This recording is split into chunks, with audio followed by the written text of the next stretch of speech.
Sobrang ganda na dito sa The Ridge. Sa last time na po na pagpunta natin dito, I think that was early 2024, ay may enclosure pa po ito. Ay nakikita naman po natin, oh, bukas na po. At nakita na rin natin, may mga nakatira na rin po dito.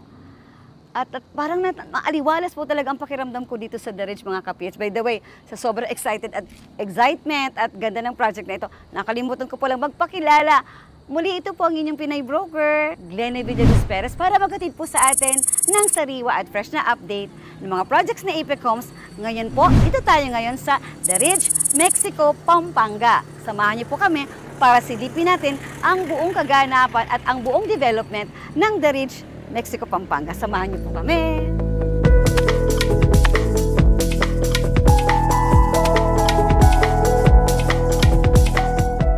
Actually mga ka-PH, dalawa po ang sadya po namin dito para bigyan tayo ng update at para samahan din po ang isang buyer namin from Pampanga na nag-request po namin sa amin na tingnan ang kanilang unit. So andito po kami ngayon para po maipakita at maiparamdam sa kanila ang aming after-sales service sa aming mga buyers. So natutuwa naman po sila dahil sa nakita nilang development at appreciation ng kanilang property. Kasi dati nga naman, magkano nga lang po ba ang The Ridge, mga ka-PH? Ngayon, I think nasa 200,000 or more ang appreciation po ng property. Kaya shout out po sa ating mga The Ridge home buyers. Congratulations dahil tumaas na po ang market value ng ating pong property.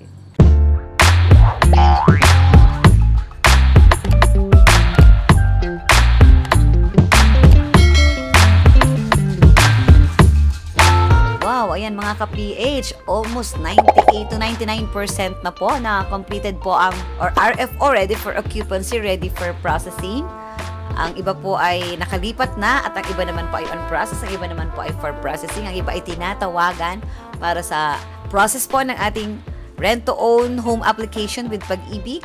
So ayan po, ano nga ba yung natitirang 1 to 2% na wala pa pong construction?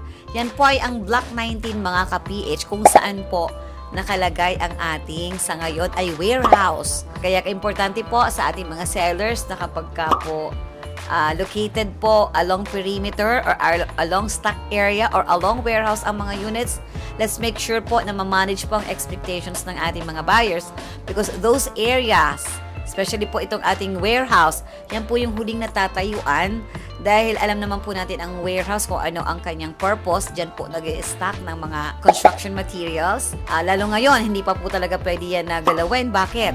Because of our phase 2, our soon to launch phase 2 po ng The Ridge. So, diyan pa rin po kasi ang magsisilbing warehouse. Yung nasa block, ano po natin, block 19, yan pa rin po ang magsisilbing warehouse. Hindi lamang po ng phase 1, kundi po ang extension. Kaya doon po sa mga may buyers na nandiyan dyan, explain po natin ng mabuti sa ating mga home buyers kung bakit po malilate ang kanilang construction ng kanilang unit. Ang good news naman po dyan, kahit hindi po natin yan, hindi pa po mako-construct, ang kagandahan po, nag-appreciate na po ng malaki ang ating property and yet we are not paying for the monthly amortization yet. Hindi po katulad ng ibang developer na kapag natapos ang equity, even without the house, magsa-start na po ang amortization natin. But here with Apex Homes, kapag nagtapos na po ang equity, stop po ang payment natin. So may chance pa po tayo mag-ipon para sa pangpapa-improve ng ating unit or mag-invest ulit.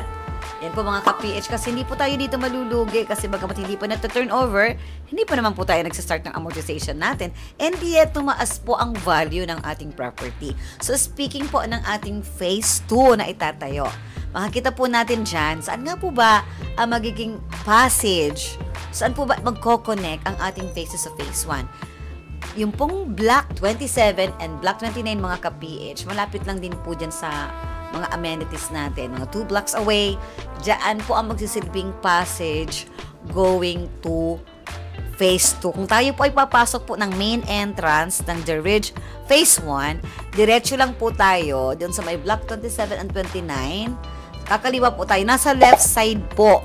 If you're passing through the gate, diretso po. Nasa left side po ang magiging phase 2 mga ka-PH. Kaya sa mga naubusan po dito at nangangarap pa rin po magkaroon dito sa ating The Ridge, So, abangan po natin ang pagbubukas ng ating phase 2. Wala pa lang po kaming balita kung kailan po bubuksan dahil isa po ito sa pinakamagandang project ni Apex Homes sa Pampanga dahil ito lamang po ay more or less 1 kilometer or less than a kilometer from Global Construction City and less than kilometer from Mexico NLEX. Ayan mga ka-PH. So, excited naman po ako dito. So, shout out and congratulations po sa mga home buyers po namin ng Pinoy Homes dito po sa The Ridge.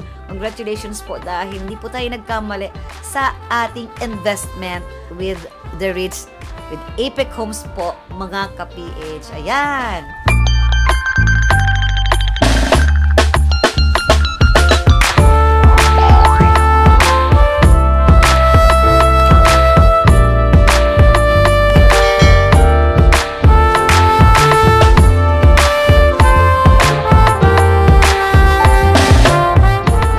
Tayo mga ka-PH sa panibagong update na ito.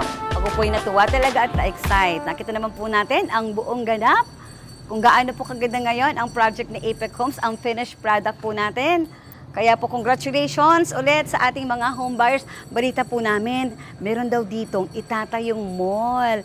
Sa mga susunod na episode po natin, aalamin natin kung ano ang pangalan ng mall na itatayo po malapit po dito. Kaya abangan po natin ang bubuksang Phase 2 ng The Ridge. Dahil sigurado po yan ay mataas ng sigurado ang value ng ating property dahil sa mga development na mangyayari po dito sa The Ridge, Mexico, Pampanga. Sa mga bago po sa YouTube channel na ito, huwag kalimutang mag-like, share, and subscribe para ma-notify po tayo ng mga kaabang-abang na updates ni Apex Homes at pati na rin po ng iba't ibang project niya from north to south. Isa na nga dito ang The Ridge, Mexico rather. Ayan mga kapits, nagkamali lang inyong Pinay Broker. Kaya hindi also follow po yung makikita na po natin na 2 pages, makikita natin around the screen. Follow us on these pages po. Muli ito po ang inyong Pinay Broker, Glenny Villaluz Perez. Your dreams plus our health equals your home and success.